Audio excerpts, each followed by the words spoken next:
kita akan belajar tentang gereja di Smyrna. Ya, kita akan buka Wahyu pasal 2, gereja di Smyrna. Kita lihat Wahyu pasal 2 mulai ayat yang ke-8. Ya. Wahyu pasal 2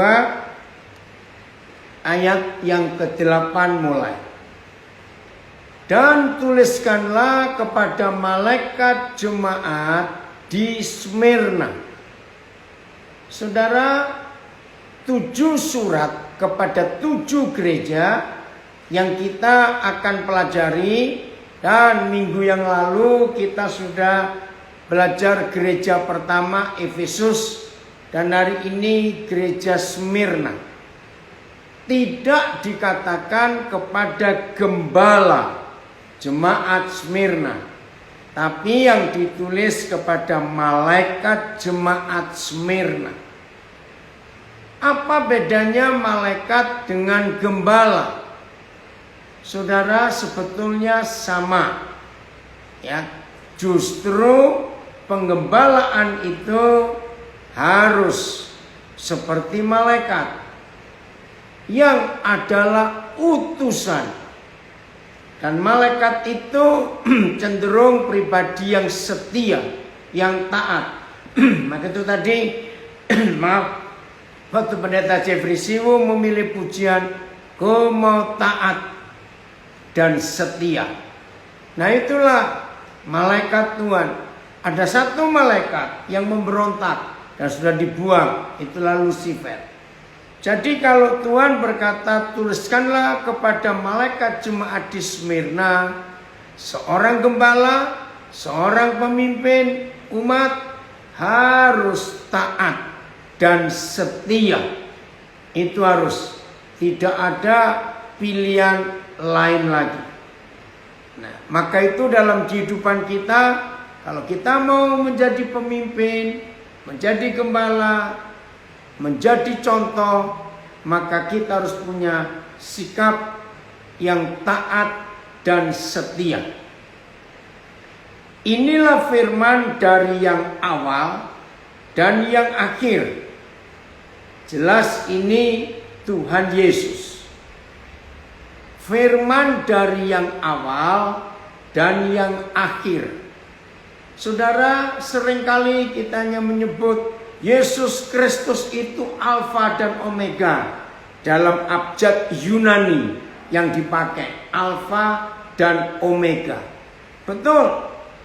Tapi apa maksud Tuhan dengan memberitahukan kita, inilah firman dari yang awal dan yang akhir? Saudara, arti yang awal dan yang akhir itu berarti tidak ada putusnya. Ya, kalau kita melihat kata awal, nah contoh aja dalam olahraga, lari misalnya. Saudara pernah tahu nggak, start dengan finish itu satu, artinya nyambung terus. Ya, saya ulangi, start dengan finish itu satu. Nah, itulah Tuhan Yesus yang awal dan yang akhir. Dia yang memulai, dia juga yang akan mengakhiri.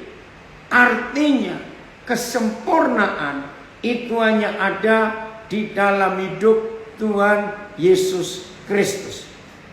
Jadi untuk apa saja dalam hidup kita, saya ulangi, untuk apa saja dalam hidup kita, saudara dan saya harus memulainya di dalam dan bersama dengan Tuhan Yesus.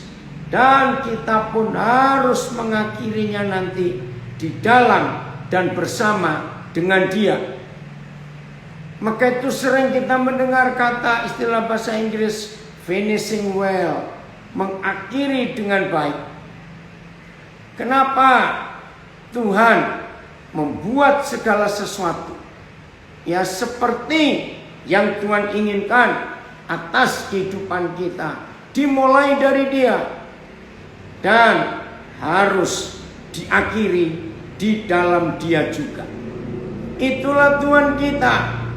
Oh, luar biasa kalau sampai kita dalam hidup ini betul-betul memulainya dengan Tuhan dan kita mengakhiri dalam Tuhan juga. Mari kita lihat ayat ini sebelum kita lanjutkan. Filipi pasal 1 ayat yang ke-6. Puji Tuhan, Aris, kamu ikut dengar juga. Filipi 1 ayat yang ke-6. Ayo kita lihat ayat ini.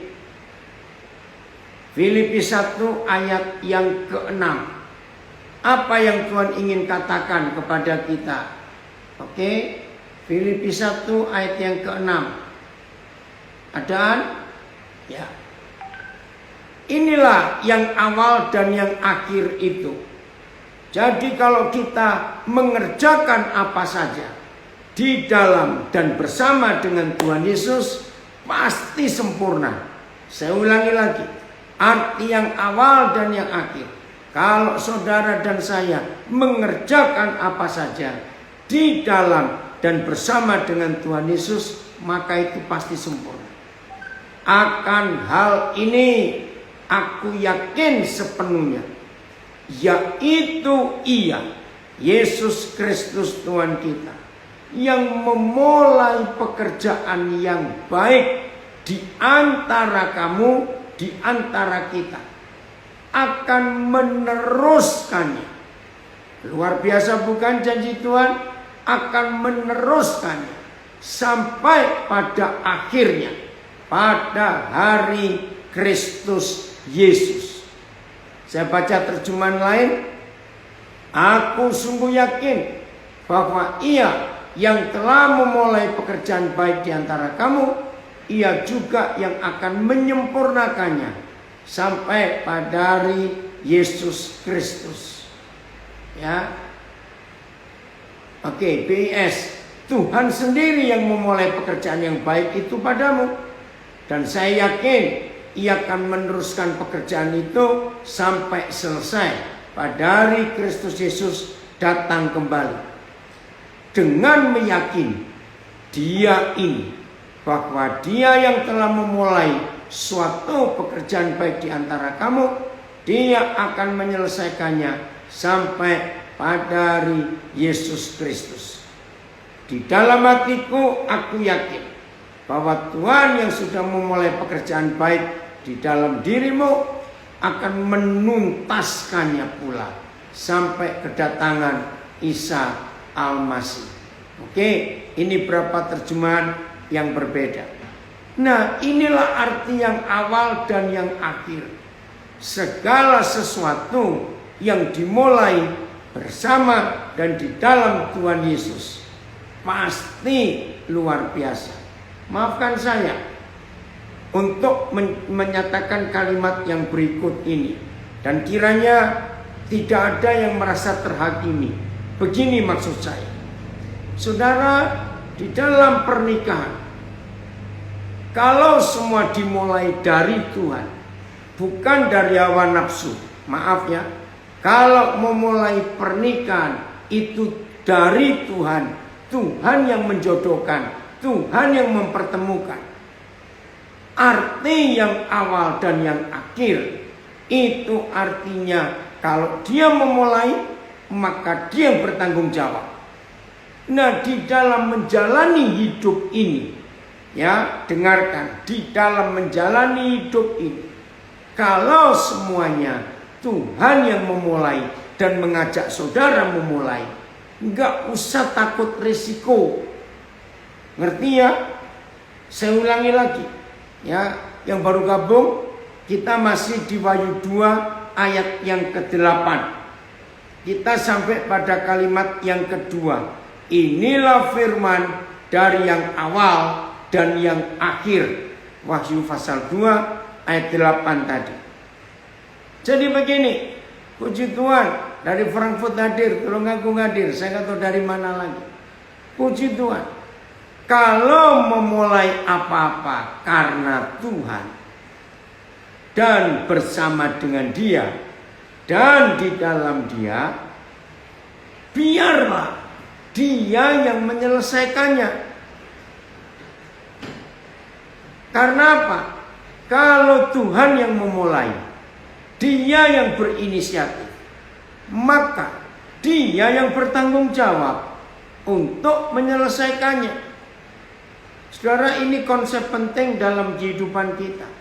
Masih ingat Yohanes 1 ayat 1? Pada mulanya adalah firman. Yohanes 1 ayat 1. Pada mulanya adalah firman. Itulah awal, itulah alfa. Ya, itulah Yesus. Pada mulanya adalah firman. Nah, saya kembali kepada pembahasan di bagian ini, soal jodoh, soal pernikahan. Kalau Tuhan yang menjodohkan, Tuhan yang memulai,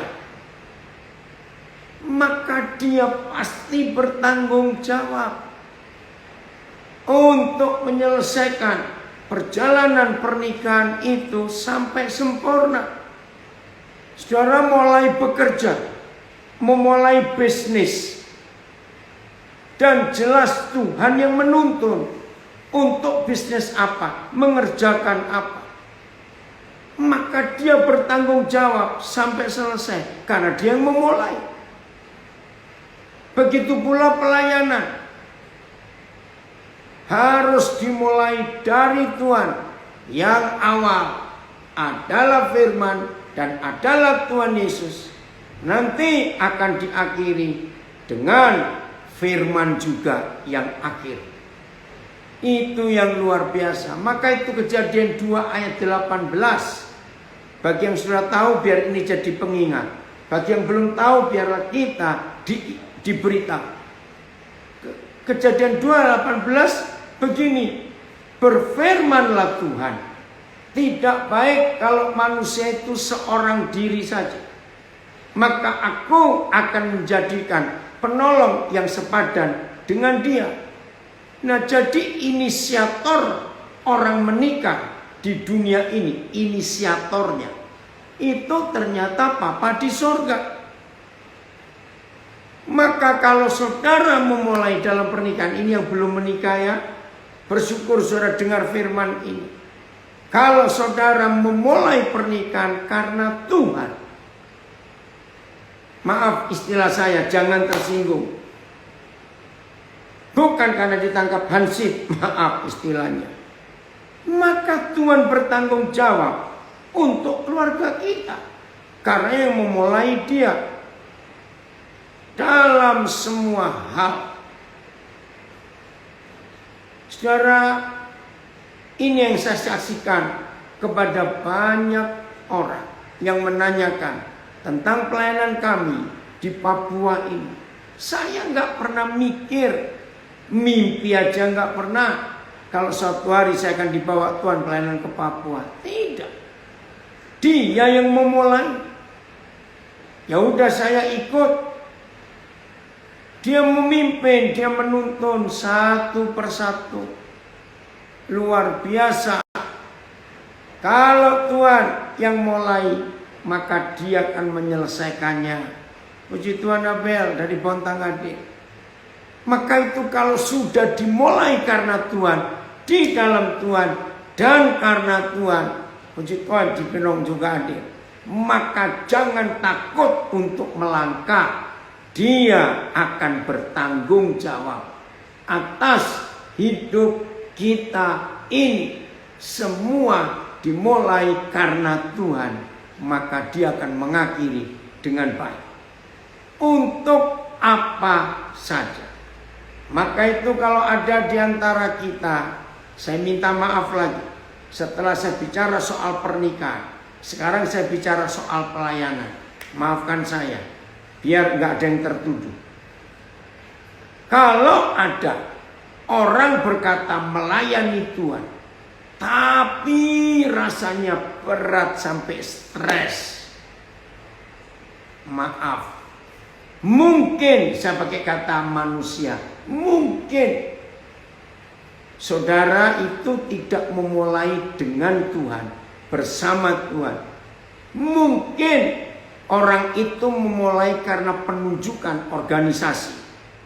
Di tempat dia melayani, kamu ke sana, kamu ke situ. Nah, kalau bukan Tuhan yang menyuruh, walaupun itu dengan kata pelayanan, maka yang bertanggung jawab bukan Tuhan.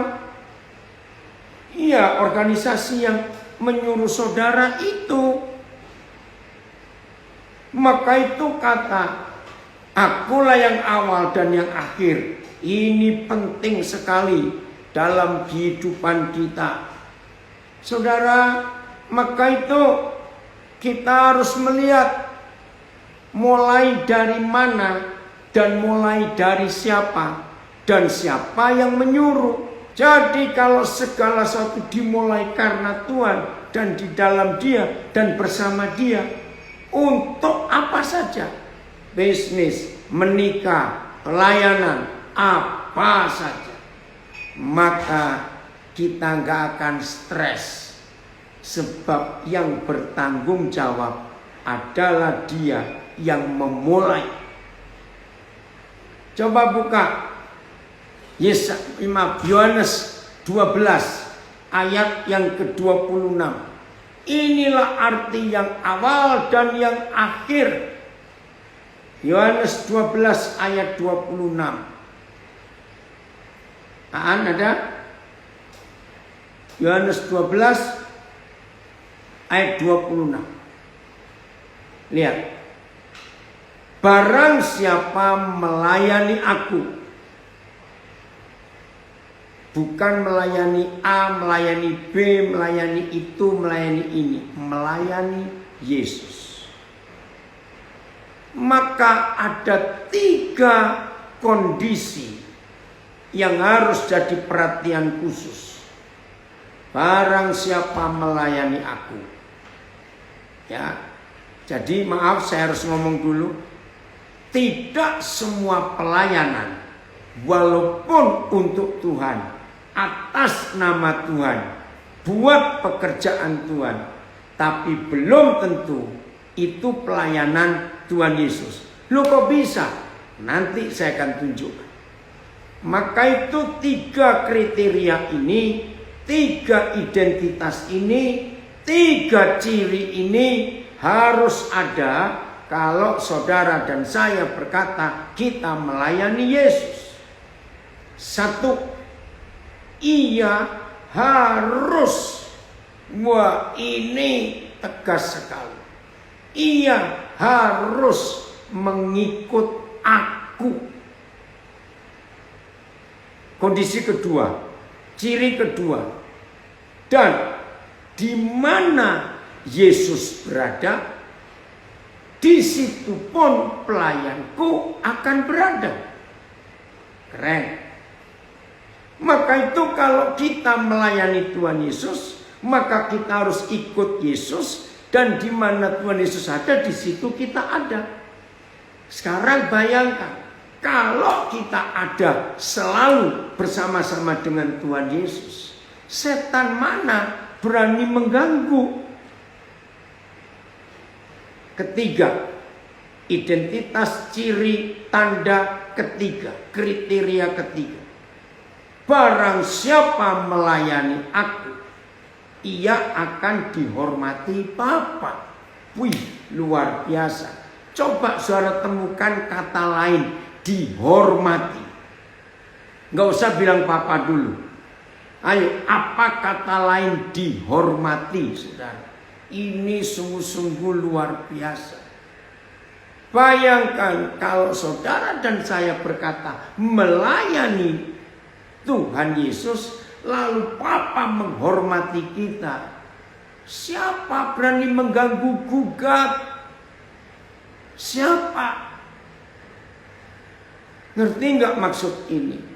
Nah, kata barang siapa melayani aku, jangan hanya saudara pikir hal rohani. Tidak. Kaum profesi, saudara pengacara, saudara polisi, saudara hakim, saudara dokter, saudara dosen, ya pokoknya yang profesi, dan saudara gunakan untuk melayani, maka saudara pun akan dipermuliakan. Itu pun pekerjaan Tuhan. Tadi 1 jam sebelum mulai Zoom ini ada seorang dosen Petra, Universitas Kristen Petra di Surabaya, kontak saya. Sudah lama nggak kontak. Saya kaget juga. Lalu dia cerita bagaimana dia mengajar, ya, sebagai dosen di Petra tentang Pancasila. Dia tunjukkan ternyata begitu banyak ayat-ayat yang mendukung tentang Pancasila itu. Betul. Itu luar biasa. Dan bersyukur kepada Tuhan untuk itu. Nah, sekarang kembali Erik, Yohanes 12 ayat 26. Nah, untuk memperjelas, ya, saya berikan berapa ciri hamba Tuhan yang bukan hamba Tuhan. Maafkan saya. Oke. Saya beri contoh yang pertama. Hamba Tuhan yang adalah hamba uang. Ada atau tidak? Pasti ada. Maka begini bunyi firman ini. Barang siapa melayani uang, ia harus mengikut uang. Dan di mana uang itu berada, di situ pun hamba uang harus berada. Wajar bukan? Ada hamba-hamba Tuhan yang pelayanannya motivasinya uang. Maka dia selalu cari di mana ada uang, di situ ada dia. Dan barang siapa melayani uang, dia akan dihormati mamon, dihormati setan. Ini nggak enak sekali. Dan memang begitu keadaannya. Nomor 2. Maaf. Ada nggak hamba Tuhan yang melayani organisasi? Ngeri betul. Nah, saya ulangi. Ada nggak hamba Tuhan yang hamba organisasi? Ada. Yang nggak punya pilihan, terserah. Maka itu harus hati-hati, saudara. Begini bunyinya. Barang siapa melayani organisasi, ia harus mengikut organisasinya itu. Karena ditempatkan, ditunjuk. Dan di mana organisasi itu berada? Tahu gereja apa? Ikuti aja. Ya, organisasi gereja.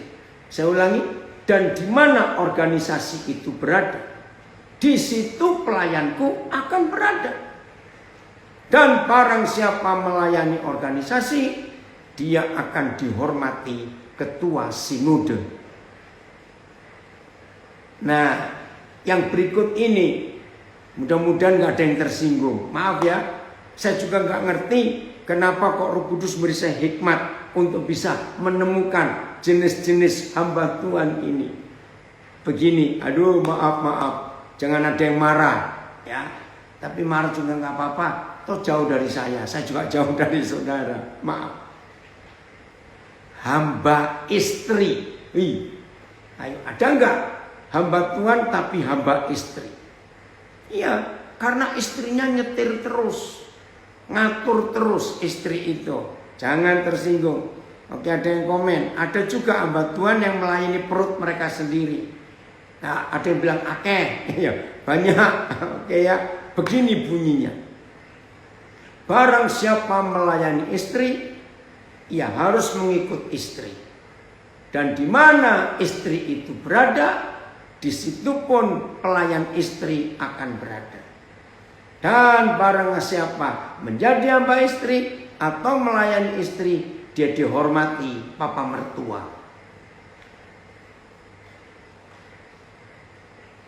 Saya nggak tahu komen saudara apa mendengar fakta ini.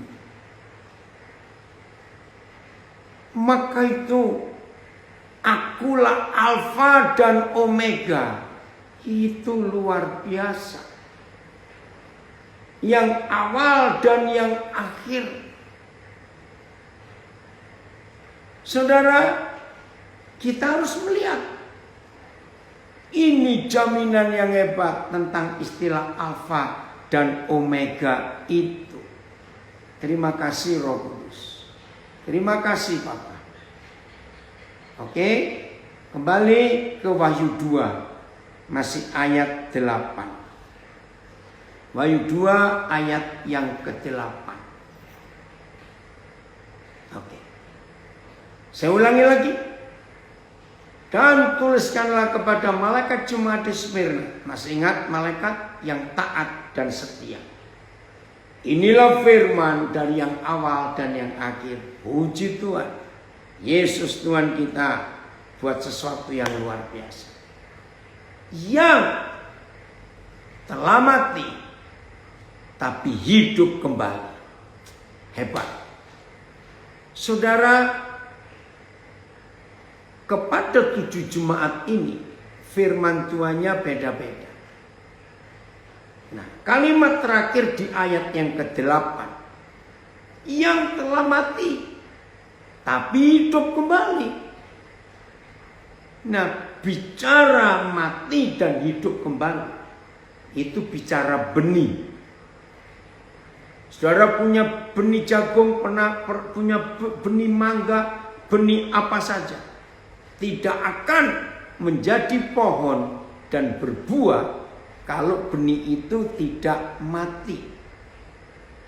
Ya, maka itu harus. Maaf, ada yang komen bagus, hamba istri, tapi mereka berdalih bahwa memang 2 menjadi 1. Saya pernah bicara pada orang tersebut, itu jawabnya, enggak apa-apa, memang harus menjadi 1, tapi tunduknya kepada siapa? Nah, itu bedanya. Ya, tunduknya kepada siapa? Maka itu bersyukur kepada Tuhan yang kenal saya. Saya dulu takut menikah, salah satu alasannya sulit cari istri yang bisa diajak miskin terus. Maka itu bersyukur kepada Tuhan, Tuhan beri saya istri yang luar biasa. Sudah enak mapan di Kanada. Lalu waktu Tuhan menunjukkan untuk kami menikah, saya cuma bilang, kalau memang Tuhan bergerakkan dan siap ke Papua, ayo. Dan semua orang tahu akan hal itu. Ini luar biasa. Oke, jelas ya? Jadi kalau kita mau mengalami yang telah mati tapi hidup kembali, maka kita jadi benih. Begitu kita jadi benih dan ditanam di situ, hasilnya akan luar biasa. Maka itu dalam sejarah misi, sebuah tempat akan subur Injilnya kalau ada darah martir yang ditumpahkan di tempat itu. Dan itu betul, itu jadi benih yang hidup. Lanjut Erik ayat 9. Ya, Wahyu 2 ayat yang ke-9. Oh, puji Tuhan, Pak Pendeta Ishak Setiawan dari Pasirian ikut. Oh, Ishak, terima kasih. Puji Tuhan. Lihat ayat 9 sekarang. Wahyu pasal yang kedua. Gereja Smyrna.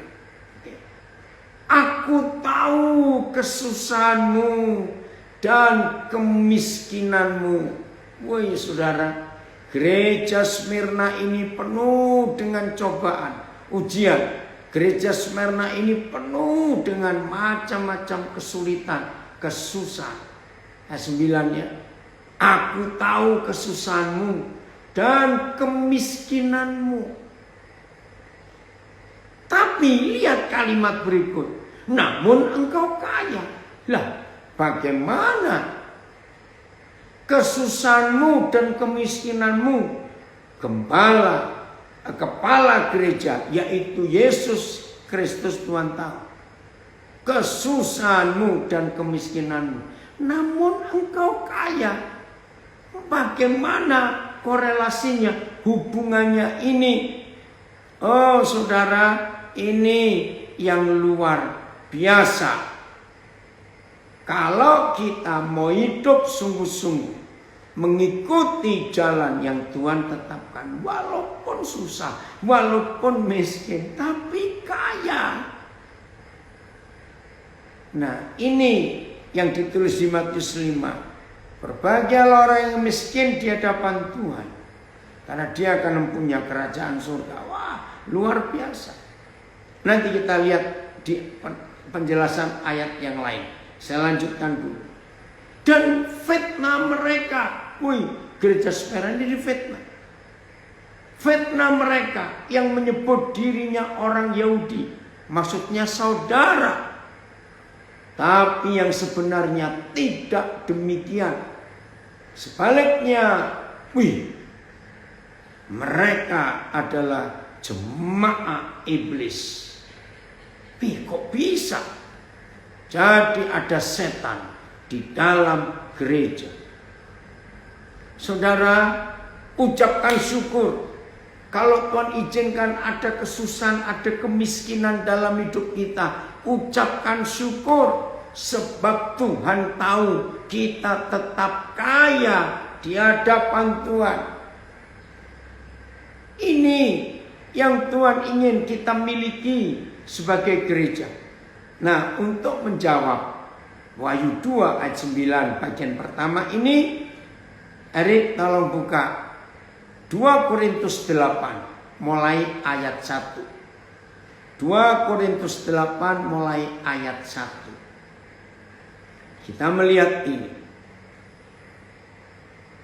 Sadis, kenapa Wedi bilang sadis? Ya, memang.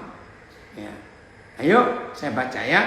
2 Korintus 8 ayat 1. Judulnya menarik. Pelayanan kasih. Saudara-saudara, kami hendak memberitahukan kepada kamu. Saudara, ini yang kita harus tahu. Apa kesaksian Paulus ini? Ayatnya, oke, Widi. Saudara-saudara, kami hendak memberitahukan kepada kamu tentang kasih karunia yang dianugerahkan kepada gereja-gereja di Makedonia. Selagi dicobai dengan berat dalam berbagai penderitaan. Saudara bayangkan, mendengar kata pencobaan atau dicobai, kita sudah merinding rasanya. Ini ditulis selagi dicobai dengan berat. Oh, saya mau baca komen bagus di Facebook. Hamba Tuhan yang bangga dengan kemegahan gerejanya sama saja menghina Yesus yang tidak pernah punya gedung gereja. Ya, COVID-19 membuat kebanggaan gedung habis. Karena gedung yang megah pun gak bisa dipakai. Lihat, pemerintah sejak 1 Desember sudah mengeluarkan peraturan untuk ibadah Natal buat gereja-gereja. Waktu saya baca itu, maka Natal tahun ini tidak ada kemewahan. Saya setuju. Terima kasih kepada COVID-19 yang mengembalikan gereja kepada fungsi yang sesungguhnya. Saya lanjutkan. Selagi dicobai dengan berat dalam pelbagai penderitaan. Saya minta saudara uraikan sendiri. Dicobai dengan berat dalam pelbagai penderitaan. Itu nggak tahu kesusahannya model apa dan seperti apa. Terus kondisi yang ketiga, meskipun mereka sangat miskin. Nah, bagi yang belum pernah belajar 2 Korintus 8 dan baru hari ini, saudara keluarkan 3 keadaan gereja-gereja di Makedonia. Ya, ada 3 keadaannya. Selagi mereka dicobai dengan berat, 1. 2. Dalam pelbagai penderitaan.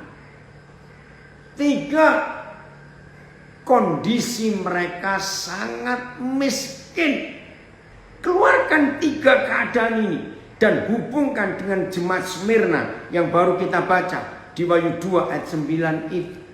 Nah, sekarang terjemahan ayat ini. Bahwa dalam banyaknya ujian penderitaan dan besarnya kemiskinan mereka, ya, telah berkelimpahan dalam kekayaan ketulusan hati mereka. Mereka kelimpahan sukacita.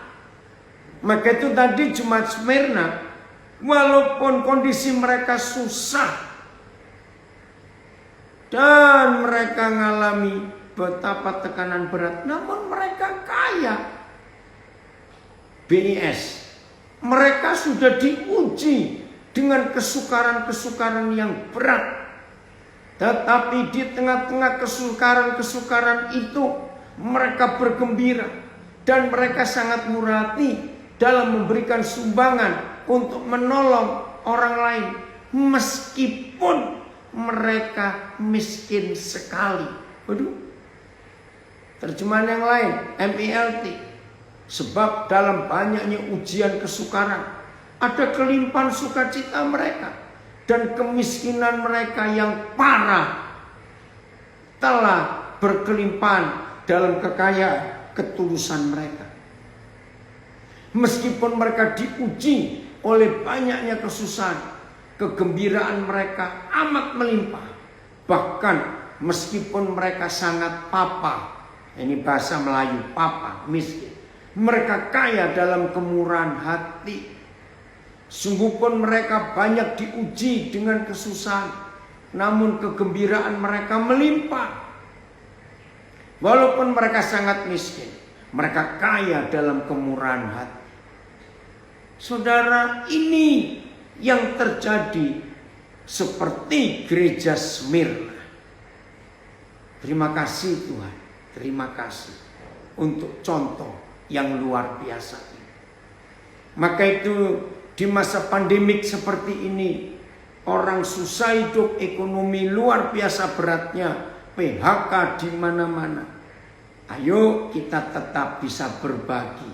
Amin saudara. Tetap punya kemurahan hati.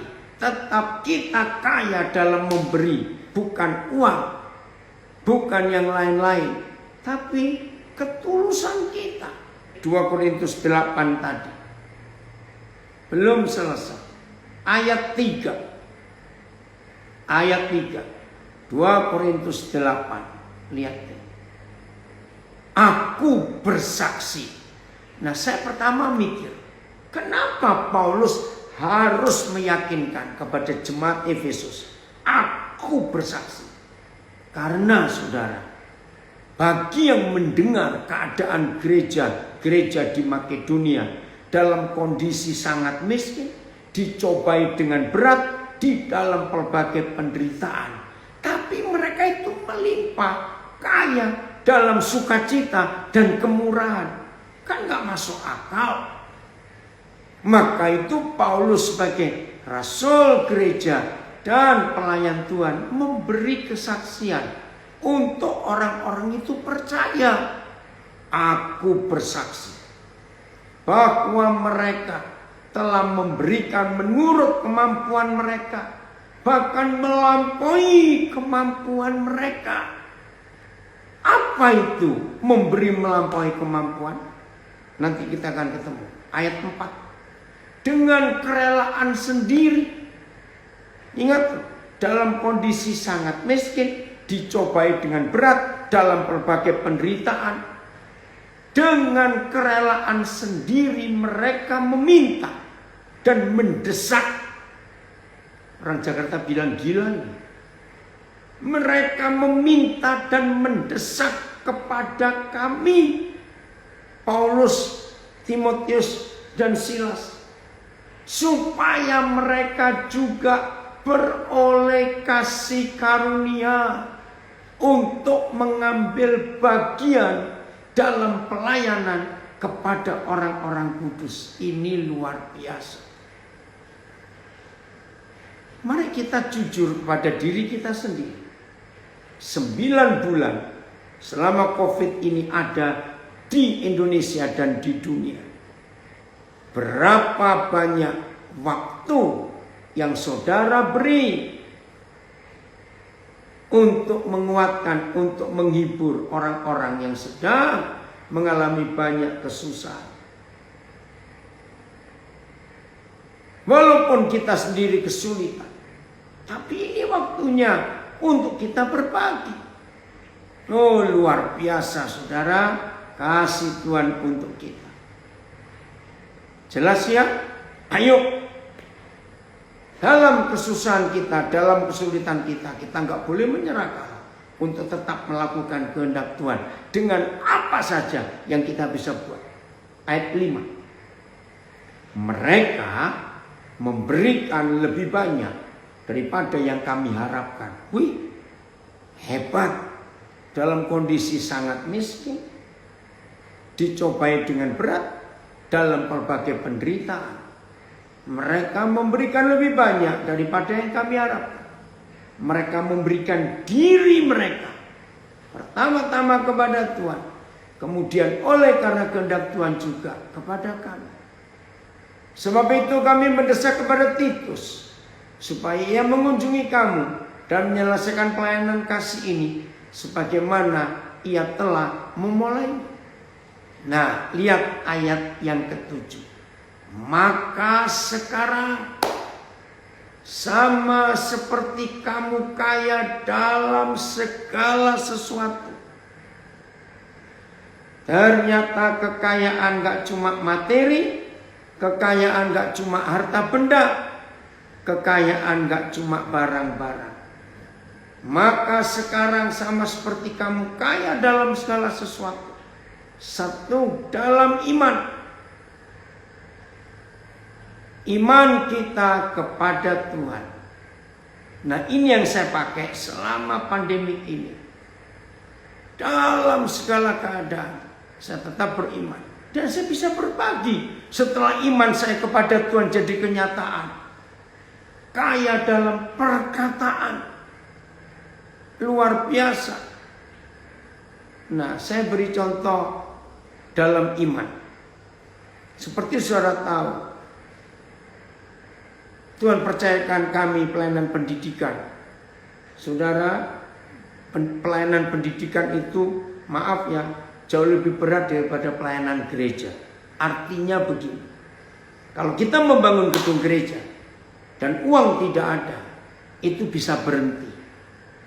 Tapi kalau pelayanan pendidikan, keperluan buku-buku, keperluan macam-macam untuk sekolah, apalagi yang kami kerjakan dari Tuhan itu berpola asrama.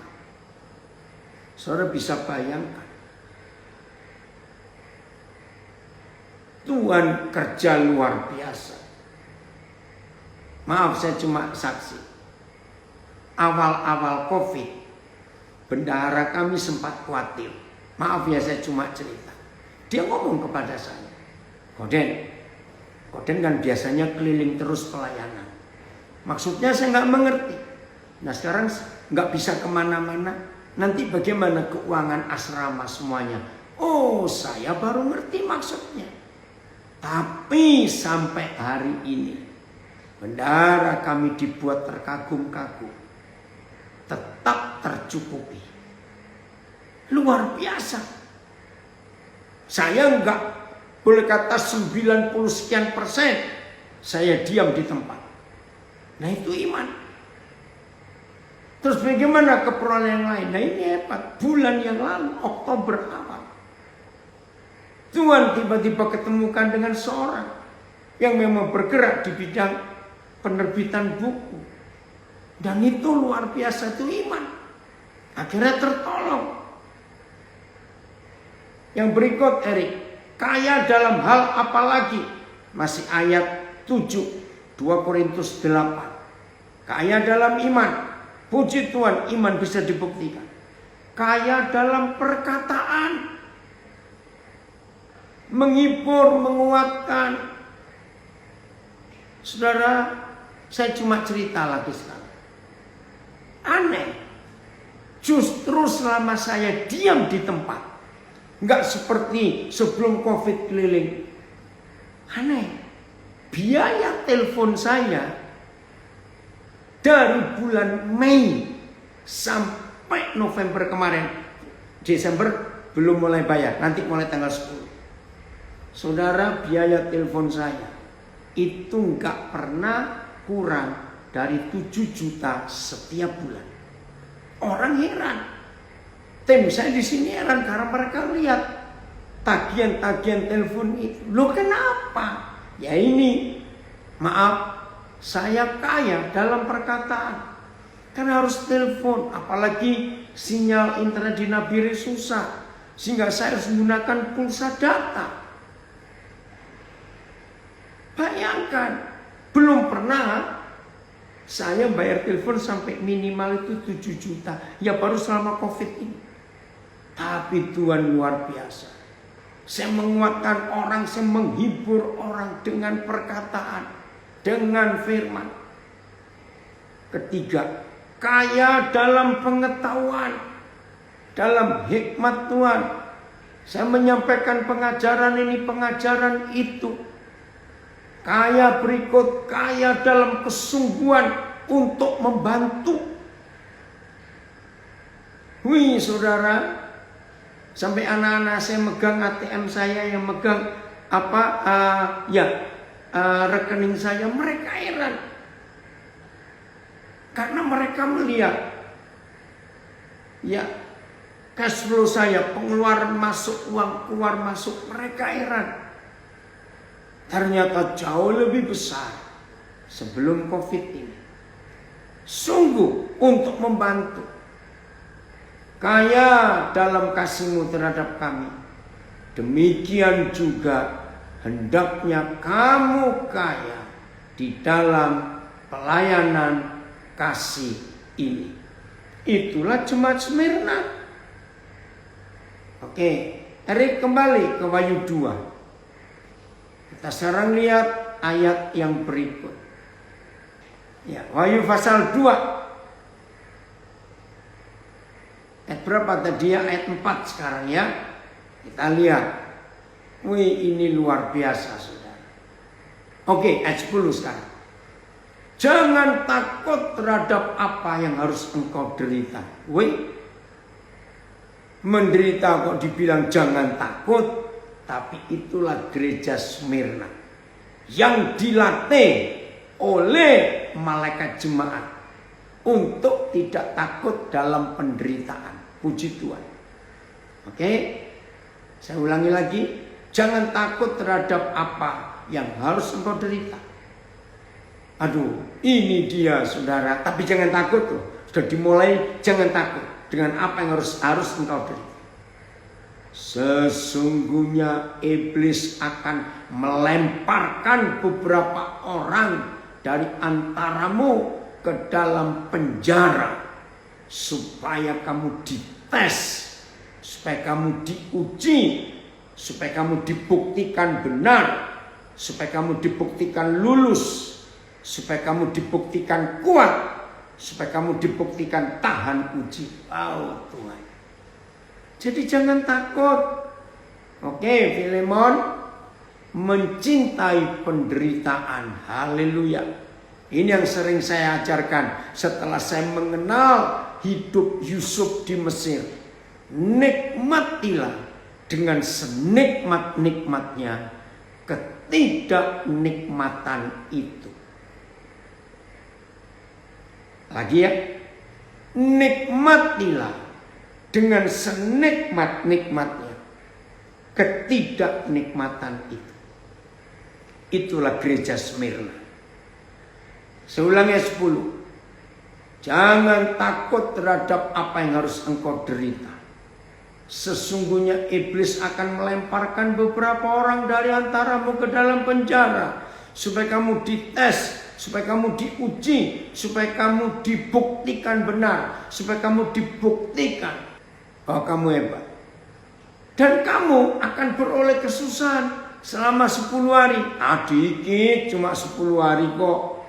Maka itu selama COVID ini ada angka 14 hari. Gak apa-apa. Masih lebih enak ini 10 hari. Nah, kita lihat bukti ayat 10 Wahyu 2. Ya, nikmatilah dengan senikmat-nikmatnya ketidaknikmatan itu. Erik buka Filipi 1 ayat 29. Filipi 1 ayat 29. Nah, menjadi murid Yesus, kalau nggak tahan menderita, maaf saya pakai istilah ini, menjadi murid Yesus, Filipi 1 29. Menjadi murid Tuhan Yesus, kalau kalau takut dengan penderitaan, maaf, jadilah artis saja, jangan jadi murid Yesus. Nah lihat ayat 29 Filipi 1. Sebab kepada kamu dikaruniakan bukan saja untuk percaya kepada Kristus, melainkan juga untuk menderita untuk Dia. Karunia kok juga menderita untuk Dia. Saya baca terjemahan lain. Sebab demi Kristus kamu telah dikaruniakan bukan hanya untuk percaya kepadanya, tetapi juga untuk menderita bagi Dia. Karena kepada kamu ini sudah dianugerahkan oleh karena Kristus, bukan saja percaya akan Dia, melainkan menderita sengsara juga karena Dia. Lah ada tambah sengsara lagi. BS. Sebab Tuhan sudah memberi anugerah kepadamu bukan hanya untuk percaya kepada Kristus, tetapi juga untuk menderita bagi Kristus. MLT. Sebab demi Kristus bagimu telah dianugerahkan tidak hanya untuk percaya kepadanya, tetapi juga untuk menderita demi Dia. Sebab oleh karena Al-Masih kepadamu dianugerahkan kesempatan bukan saja untuk percaya kepadanya, melainkan juga untuk menderita baginya. Semuanya sama. Nah, mengapa Filipi 1 ayat 9 jarang dikhotbahkan di gereja? Apalagi gereja-gereja karismatik, Pentakosta yang maunya berkat, sukses, berhasil, kaya, duit, nggak akan berani mengkhotbahkan ayat ini. Tapi gereja yang benar, murid Yesus yang benar, justru siap menikmati penderitaan. Mudah-mudahan nggak ada yang tiba-tiba jadi tuli, nggak dengar kalimat ini, maaf.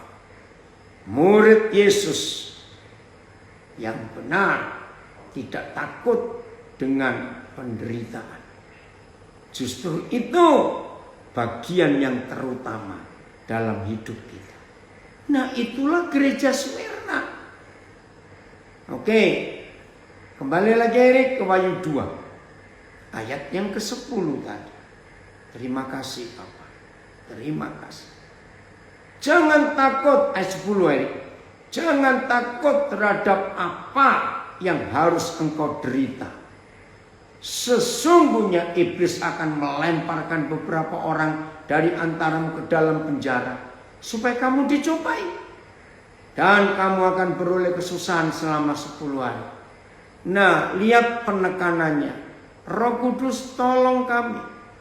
Kami harus menikmati. Hendaklah engkau setia sampai mati, dan aku akan mengaruniakan kepadamu mahkota kehidupan. Haleluya. Betul enggak? Simpan kalimat ini, gereja Smyrna itu hebat. Hendaklah engkau setia sampai mati, dan aku akan mengaruniakan kepadamu mahkota kehidupan. Ini dia. Saudara, mari kita melihat fakta ini. Setia sampai mati. Siap ya? Mau tidak mau, kita harus menikmati ini, melakukan ini.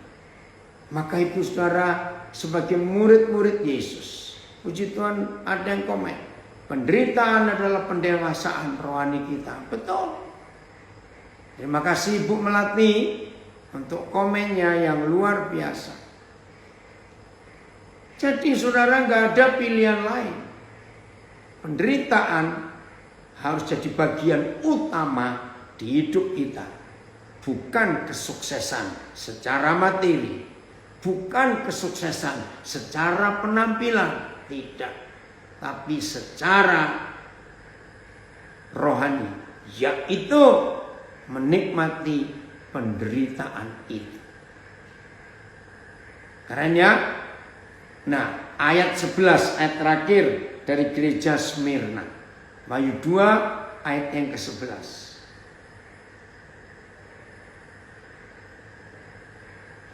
Jadi kita belajar serius dalam keadaan seperti ini, saudara. Nah, untuk penderitaan, ya, Erik maaf, kelompatan. 1 Petrus 4 ayat 1 Erik. Nah ini ya untuk penderitaan. Mengapa kita harus menderita? Mengapa kita harus setia sampai mati? 1 Petrus 4 ayat 1. Nah kalau ada di antara kita yang sedang bergabung ini, ya, sedang berkata, aku sulit loh lepas dari dosa. Aduh, kenapa ikatan ini kok sulit sekali? Maka jawabannya, teladani, contoh, ikuti gereja Smyrna. Ya, gereja Smyrna itu gereja yang luar biasa. Dilemparkan oleh iblis ke dalam penderitaan. Ternyata itu baik. Jadi yang masih bergumul dengan dosa kok nggak selesai-selesai. Ini jawabannya. Gereja Smyrna adalah contohnya. Lihat ayat 1 Petrus 4. Jadi karena Kristus telah menderita penderitaan badani, kamu pun harus juga mempersenjatai dirimu dengan pikiran yang demikian. Pikiran apa? Menderita secara fisik. Karena barang siapa telah menderita penderitaan badani, ia telah berhenti berbuat dosa. Nah yang belum pernah tahu dan baru tahu hari ini saya beri penekanan. Inilah satu-satunya ayat dalam seluruh Alkitab yang memberitahu kita kapan kita bisa berhenti berdosa. Bukan dengan doa puasa, bukan dengan doa kelepasan, bukan dengan doa ini, doa itu, tidak. Satu-satunya ayat yang memberitahu kita kapan kita bisa berhenti berbuat dosa, yaitu kalau kita siap menderita secara fisik. Saya baca terjemahan lain. Jadi, karena Kristus telah menderita secara jasmani, hendaklah kamu mempersenjatai dirimu dengan pikiran yang sama. Sebab orang yang telah mengalami penderitaan jasmani telah berhenti berbuat dosa. Sedangkan Kristus sudah merasai sengsara di dalam keadaan tubuh manusia, hendaklah kamu pun berperisaikan dengan niat yang serupa itu juga. Karena orang yang merasai sengsara di dalam keadaan tubuh itu berhenti daripada berbuat dosa. Karena Kristus telah menderita secara jasmani, kalian juga harus memperkuat diri dengan pendirian yang seperti itu. Sebab orang yang menderita secara badani tidak lagi berbuat dosa. Kemudian mengenai Kristus, karena telah menderita dalam daging demi kita, maka kamu juga perlengkapilah dirimu dengan pikiran yang sama. Sebab orang yang telah menderita dalam daging, ia telah diberhentikan dari dosa. Puji Tuhan. Oke, semuanya sama. Jadi ini gereja Smyrna mendapat pujian yang luar biasa karena telah berhenti berbuat dosa. Begini loh logikanya 1 Petrus 4 ayat 1. Saya mulai dengan orang yang ingin lepas rokok. Ingin lepas rokok bukan didoakan. Orang itu harus mau menderita secara fisik. Begitu orang itu sudah kecanduan nikotin, dan begitu nikotin tidak masuk ke darahnya, wah dia kayak disiksa. 3 hari saja.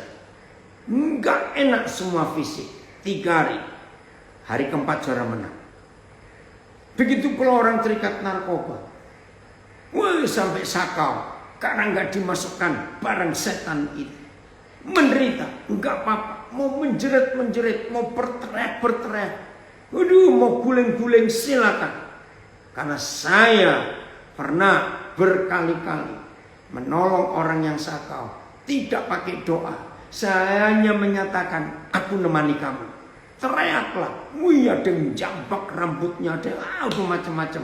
Kalau saya ingat itu. Hebatnya saudara. Hari keempat beres. Kenapa 3 hari? Ternyata itu ukuran kebangkitan Yesus mati dan hidup. Masih ingat tadi? Wahyu 2 ayat yang ke-8 jemaat Smyrna. Luar biasa. Begitu pula yang terikat judi. Aduh, berhenti itu tersiksa. Terikat pornografi. Aduh, itu sakit semua. Kalau tidak melakukan perjinan pornografi. Begitu pula alkohol. yang ingin lepas semua dosa, ternyata sederhana, siap menderita secara fisik. Selesai. Wih, 3 hari aja saudara. Ada yang kurang dari 3 hari. Tapi rata-rata dari pengalaman saya hari keempat bebas. Selesai semuanya. Nah itulah gereja Smyrna. Ayat terakhir, Wahyu 2 ayat 11. Apa janji kemenangan kepada gereja Smyrna? Siapa bertelinga, hendaklah ia mendengarkan apa yang dikatakan Roh kepada jemaat-jemaat. Barang siapa menang. Menang terhadap apa? Terhadap dosa. Menang terhadap penderitaan, gak jatuh. Setia sampai mati. Tetap kuat dalam kesusahan dan penderitaan. Barang siapa menang, ia tidak akan menderita apa-apa oleh kematian kedua. Kalau saudara baca nanti di kitab Ibrani, juga Wahyu pasal yang berapa? 6 atau 11 ayat. Kematian kedua itu neraka. Maka kalau saudara dan saya hidup sebagai gereja Smyrna yang siap menghadapi semua tantangan, kesulitan, penderitaan, kita nggak akan mengalami kematian yang kedua. Gereja Smyrna ini luar biasa. Maka itu yang belum tahan difitnah masih balas, saudara belum jadi gereja Smyrna. Yang digosipkan masih nggak terima, saudara belum tahan uji. Yang dituduh padahal saudara tidak melakukan tapi membalas, saudara belum siap tahan uji. Yang disakiti tapi masih berontak, saudara belum menikmati ketidaknikmatan dengan senikmat-nikmatnya. Yang dibuat miskin karena ditipu orang dan saudara tidak rela, saudara belum siap untuk masuk dalam ujian yang lebih berat lagi dari itu. Terus gimana? Ya udah, saya terlanjur dengar firman ini, mau kemana? Saya terlanjur dengar, ya selesaikan, nikmati. Terima kasih Roh Kudus untuk hebatnya gereja Smyrna.